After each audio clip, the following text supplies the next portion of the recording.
Pada hari Selasa tanggal 28 Mei 2023, kami melakukan wawancara pada Pak Putra Aditya Lapelelo yang berisi tentang peran penting mengenal media dan kajian budaya. Pak Putra Aditya yang nama panggilannya Pak Adit ya.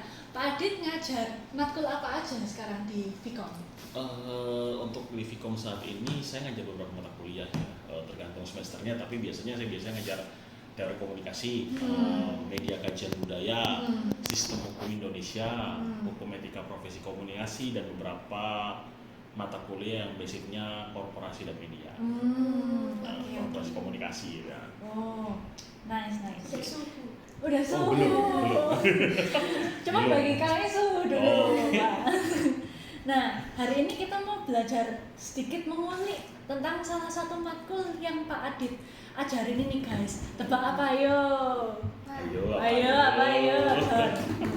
Nah, kita mau mengulik tentang matkul media dan kajian budaya. Kita mau belajar apa sih peran penting matkul ini. Nah, kalau gitu untuk membuka pertanyaan pertama ya Pak ya. Oke, silakan. Peran penting media, media dan kajian budaya itu matkul yang ngajarin tentang apa sih Pak? Oke, media dan kajian budaya ini mata kuliah yang kompleks ya. Banyak kan memang agak teoretikal, tapi teoretikal tuh yang mencoba mengguncang pemikiran mahasiswa. Kita biasanya hidup damai-damai aja gitu ya. Media kajian budaya menunjukkan bahwa ada problem di realitas yang tidak kita sadari itu.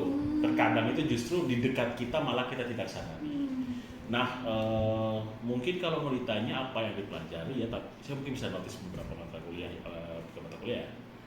materi yang diajarkan di kelas, misalnya ada mata kuliah tentang multikultural, ya tentang kajian budaya ya, kemudian ada mata kuliah tentang SARA juga ada, kemudian ada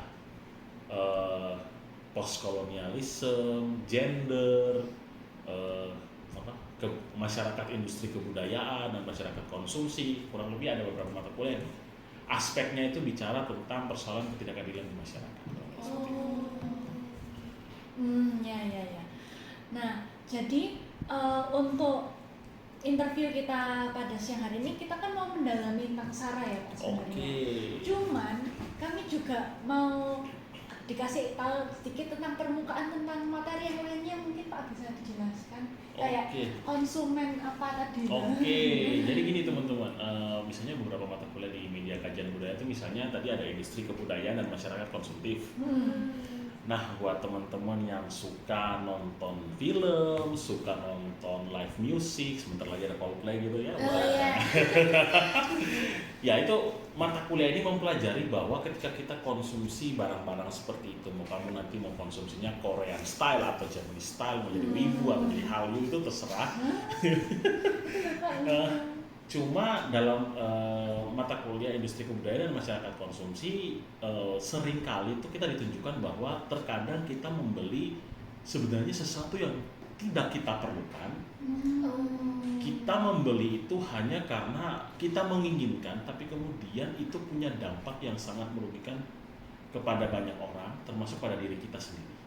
Kurang lebih seperti itu. Itu salah satu materi. Detailnya memang ada banyak konsep-konsep ya, misalnya contoh kita akan bicara tentang kapitalisme, terus kita akan bicara tentang ada konsep menarik sebenarnya ya, ada gereja kapitalisme atau Cathedral of Capitalism gitu nanti dalam mata kuliahnya, bahwa saat ini mall itu kadang dianggap sebagai masyarakat biasa itu sebagai tempat untuk menghabiskan waktu atau bahkan menjalani ritual-ritual berbelanja di mall, makanya kadang disebut juga sebagai Cathedral of Capitalism. Mall itu gereja kapitalisme. Yes. Ya. Nah itu nanti ada beberapa di dalamnya yang kecenderungannya justru ya itu tadi, kita beli sesuatu yang tidak kita perlukan, malah dampaknya adalah kita terus-terusan menindas diri kita dan orang lain, dan justru modalnya itu tidak digunakan untuk kita, tapi digunakan kepada para pemodal besar yang kemudian digunakan untuk kembali mendiskriminasikan, membuat kita dalam posisi yang tidak menguntungkan. Kemarin kata Kak Agnes itu banyak analisis gitu Pak. Jadi misalnya contohnya kemarin itu ada media. Nah perempuan ini dalam media itu digambarkan ya stay di rumah terus gitu. Nah itu kayak menunjukkan kalau ada segi patriarkinya gitu. Oh, itu mata kuliah yang lain lagi sebenarnya. Oh, iya. Bukan mata kuliah ya, topik yang lain sebenarnya. Oh iya. Jadi selain bicara tentang bagaimana masyarakat mengkonsumsi, seringkali media yang kita konsumsi itu juga sebenarnya menjelaskan kepada kita bahwa ada situasi yang tidak adil di dunia ini. Nah, kalau kemarin saya di kelas, saya putarkan beberapa iklan. Iklan itu kelihatan biasa banget. Cobalah lihat iklan marjan. Apa yang aneh dari iklan marjan? Cuma ada naga datang gitu ya, terus ada pelaut yang menombaki si naga, terus pelautnya udah capek pulang ke rumah, disuguhi makanan minuman, kan nggak kelihatan ada anehnya gitu ya. Tapi ternyata kalau kita analisis pakai konsep-konsep kayak media kajian budaya, kita akan menemukan ada persoalan bias gender di sana, ada persoalan ketidakadilan di sana. Iklan sampo laki-laki dan iklan sampo perempuan itu kalau kelihatan kalian menonton iklan sampo laki-laki dan sampo perempuan, kalian akan menemukan bahwa ada kondisi ketidakadilan di sana. Seringkali laki-laki itu ditampilkan dalam situasi di lapangan, penuh keringat, olahraga, sporty, sedangkan perempuan itu pasti ditampilkan di dalam rumah, di sofa, di apa, dengan dandanan dan makeup. Itu sebenarnya kalau kita jelaskan lebih jauh, itu ada persoalan gender, bias gender dan stereotypical gender yang mencoba untuk menempatkan perempuan itu selalu berada di sektor domestik, laki-laki selalu ada di sektor publik. Jadi media dan kajian budaya ini mempelajari tentang hal-hal yang sudah biasa kita temui di dunia ini, cuman ternyata itu nggak biasa. Itu nggak biasa, ada problem ketidakadilan di sana. Iya, ada sesuatu yang aneh. Ada sesuatu yang aneh. Oke. Terima kasih teman-teman semua dan see you next time. Bye-bye. Selain mewawancarai Pak Adit, kami juga melakukan wawancara dengan Kak Agnes Balena. Ngulik lebih dalam. Jadi ini kan kita mau belajar tentang media dan kajian budaya dalam isu sara ya Kak ya. Menurut Kak Agnes, pencegahan konflik sara itu dapat dilakukan dengan cara menumbuhkan toleransi individu kita tinggal. Kan sebagai perantara kita dalam menyampaikan suatu informasi, teman-teman juga pasti dapat kan ya tentang apa sih komunikator kayak gitu ya kan ya, pasti ada medium juga. Nah, kalau media di kajian budaya itu media sebenarnya dipakai buat kita untuk bisa menyampaikan suatu informasi kan pasti tentunya. Dan kenapa kok akhirnya bukan beririsan sih, berdekatan atau dipakai dengan kata budaya sebenarnya karena seperti yang kita tahu suatu produk itu kan ditampilkan di media itu juga pasti menampilkan ada budaya-budayanya. Misalnya kayak contohnya media kajian budaya itu kita kok ada concern ke daerah di mana kita sebagai penyiar atau sebagai pihak komunikator menyampaikan suatu informasi. Contohnya seperti iklan iklan sabun yang dimana perempuan itu kan digambarkan, mungkin teman-teman lihat ya, kayak perempuannya tuh cantik banget, terus kayak pakai baju yang rapi, terus kayak gaun, habis itu dia selalu ditempatkan di rumah. Itu sebenarnya ada suatu budaya yang disisipkan. Apa coba kalau misalnya kalau aku mau ke kakaknya, budaya apa yang disisipkan? Perempuan cantik, wangi, ya tampilnya cantik sesuai dengan standar kita juga budayanya ya, putih, terus kayak dia cantik, rambutnya halus kayak gitu, tapi ditempatkan di rumah.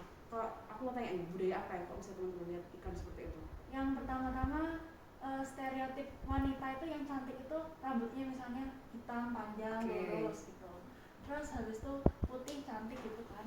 Terus juga saya rasa budaya itu wanita itu kerjanya di rumah, betul, sebagai ibu rumah tangga, pokoknya di rumah nyuci bla bla bla gitu, ruang domestik ya. Iya benar.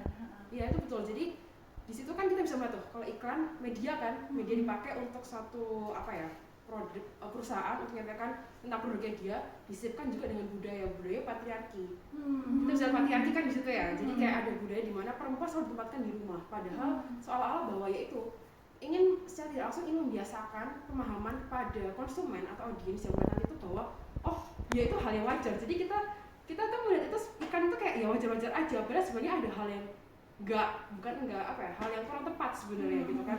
Kenapa nggak bikin iklan perempuannya di luar aja, kan sekarang juga banyak wanita karir gitu, nggak harus fokus di rumah. Jadi media di kajian budaya sendiri seperti juga dijelaskan oleh dosennya juga, sebenarnya itu kita bagaimana melihat dunia itu sebenarnya nggak baik-baik aja. Hal yang kita lihat, terpaan yang kita lihat di media itu sebenarnya menurut kita tuh terbiasa, karena kita emang dari kecil dibiasakan kan kayak untuk menerima informasi seperti itu. Padahal sebenarnya ya enggak, ada sesuatu yang sebenarnya tuh keliru loh, atau kurang tepat, atau miss sebenarnya dengan bagaimana konsep budaya atau apa ya, konsep budaya dan konsep bagaimana prinsip hidup seseorang.